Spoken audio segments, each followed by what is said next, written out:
ura. Ko bo potek dosegel opisni čas, bo prikazan njegov zaostanek oziroma prednost trenutno najboljšega. Ko pa bo dosežen cilj, torej končni senzor, pa se prikaže njegov končni čas, zaostanek oziroma prednost. Deloval pa je kot mentor Slavotej Prezoroje. Da bo tudi kaj dobro. Letošnje tekmovanje je že 19. po vrsti. Imamo veliko število ekip vseh starosti od 10. do 23. leta. In smo nekako našteli že okrog 4000 tekmovalcev od leta 2000 do danes.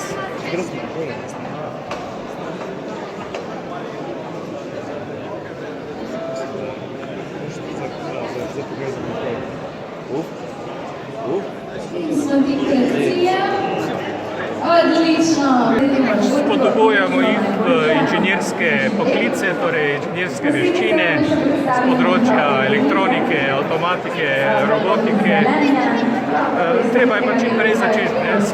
Ko se da recimo kupiti kakšno sestavljanko, samo sprogramirati, kasneje z pridobivanjem znanja pa lahko tudi sami gradijo in sestavljajo robote iz kvalitetnejših in boljših komponent, tako da dosegajo pač boljše rezultate.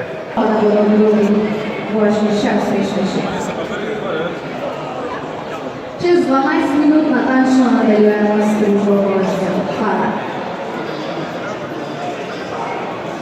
Danes so dijaki iz 58 osnovnih šol, ampak ti so se morali kvalificirati že v 10 regijskih centrih, da so se sploh udeležili tega tekmovanja.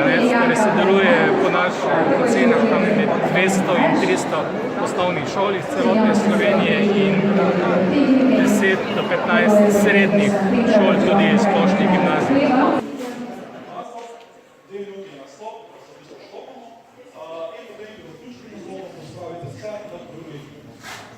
Časa imamo dovolj.